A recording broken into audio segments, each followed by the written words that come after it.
Ito si Ken noon.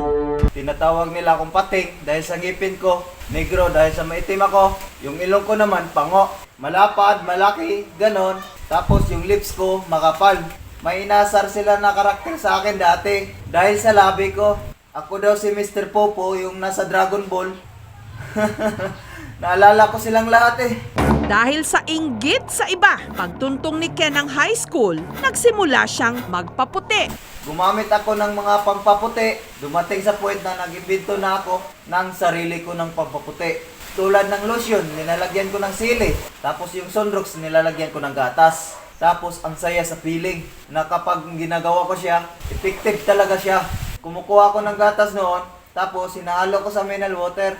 Tapos pinapaligo ko siya kasi naririnig ko sa iba, nakakaputi daw siya talaga. Tapos yung sabon na barita, tinutunaw ko siya. Tapos hinahalo ko siya sa tubig na galing sa kanal. Sabi nila, effective daw kasi yun. At nung siya'y nakapagtrabaho at nakapag-ipon ang kanyang mukha, sinimulan na niyang iparitoke. Nagpatangos ng ilong sa halagang 35,000 pesos. Nung una ako nagparitoke, noong 2016, natatakot ako na hiwain yung balat ko kasi takot ako sa dugo eh. Masaya naman ako kasi hindi ako malungkot. Hindi ko pa kasi nagiging kamukha si Aldin eh. Pero wala siyang kadala-dala. Nagpalagay siya ng biloy o dimples. 20,000 pesos kada pisngi ang bayad. Sunod naman niyang pinatabasan ang itaas na bahagi ng kanyang labi. 30,000 pesos para sa lip reshaping. Fan kasi ako ng mga artista. Mahilig kasi ako manood ng TV, ganon. Tapos parang nakukumpir ko yung sarili ko kay Aldin. Matapos ang 3 beses na pagpapatangos ng ilong, 2 beses na pagpapaayos ng baba, pagpapalagay ng dimples, at pagpapanipis ng labi, ito na ang itsura ni Ken ngayon. Maputi.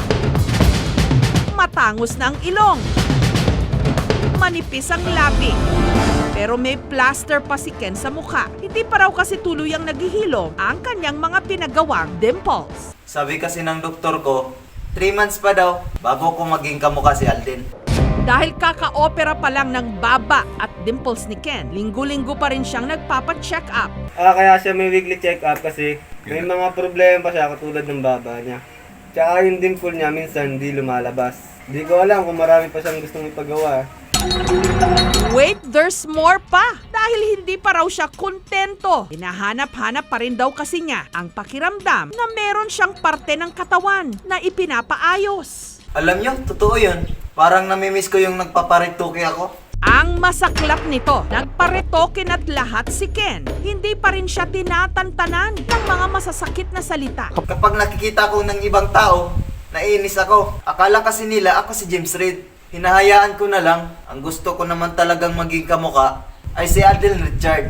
Nung minsan nga, sobrang nagalit sa akin yung nanay ko. Akala ko nga, papalayasin na ako sa bahay eh. Kasi lagi na lang daw ako nagkukulong sa bahay at hindi lumalabas. Sabi ko naman sa nanay ko, aba ma, mahirap ng pagkaguluhan sa labas. Naubos na nga yung mga t-shirt ko eh. Kasi kapag nakikita ko ng mga girls, pinagkakaguluhan talaga nila ako. Minsan nga, tinutokso ako ng mga kaibigan ko. Sumali daw ako sa lakan ng Tuybaanan kapag pista dito sa aming barangay. Kasi sobrang gwapo ko daw.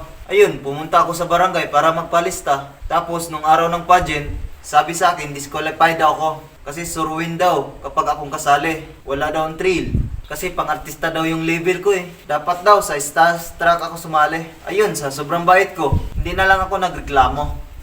Sa Cavite lumaki si Ken. Tandang-tanda pa ng mga taga rito ang dati niyang itsura. Katulad ng tinderang si Carnencita. Boss, kilala mo ba ito, boss?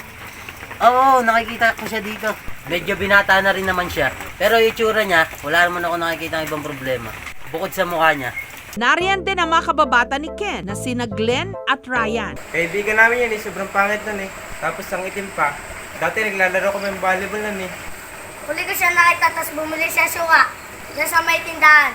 Ang hindi nila alam, sa araw na ito, babalik si Ken sa kanyang hometown. Dati, naglalaro lang kaming basketball, volleyball, unggoy-unggoyan. Mukha pa nga unggoy naman talaga dati siya eh. Ang pangit-pangit niya eh. Mukha siyang drobo. Hoy, akala mo si Aldin oh. Pare! Pare, ang gwapo mo na talaga. Artista ka, kamukha mo si Alden. Pwede ba akong papicture, pre? Sige pare. Waki naman, waki. Bakit naman Bakit naman yung dati? Kahit sa school. Uy! Akala nyo si Alvin ah. Ano ba yung pare? Ako na to pare. Ang pogi na. Oo talaga pare. Kamukha mo si Alden pare ah. Kung kawa selfie na. Salamat pare. Nagulat nga raw ang ina ni Ken na si Dolores nung biglang nag-iba ang itsura ng kanyang anak. Bagamat hindi naman daw niya ito ikinagalit. Sabi ko, sino to? Ano to? Hindi ko maanak to ah. Si Alden Richard to ah. Sobrang pogi naman ito ah.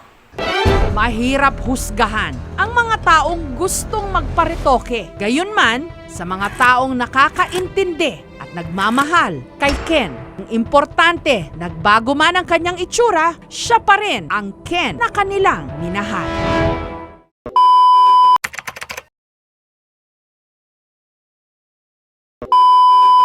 Shout out sa mga tropa ko sa Cebu, sa Masbate, at shout out ko sa mga tropa dito ngayon sa lugar namin sa Laguna at Boss Jake.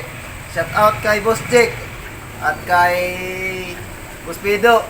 Boss Pido, bigyan mo naman akong isda dyan eh. Kahit kunti lang eh, pang ulam na lang eh. Okay na yun sa akin eh. At shout out kay kapitan namin dito na si Boss Alan. At shout out kay sa aming mga kasama dito, sa mga video na si Bawi at si Reniel at sila Ivan, mga kasama ko sa mga video ko. At mga boss natin dito, shout out kay Boss JR at shout out kay Obi, kay Toto Yans at sa mga katropa ko dito. At shout out kay Tatay Joel at sa aking ama na palagi kang kumakain dyan para palagi araw-araw ka gumaling.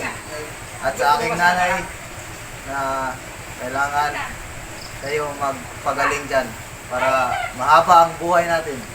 At shout out kay boss ko na si Kuya Reynan, saka si Kuya Ray. Kuya Ray, huwag ka na matulog Kuya Ray. Malapit na ang bukas natin. At kay boss Toto, shout out sa'yo.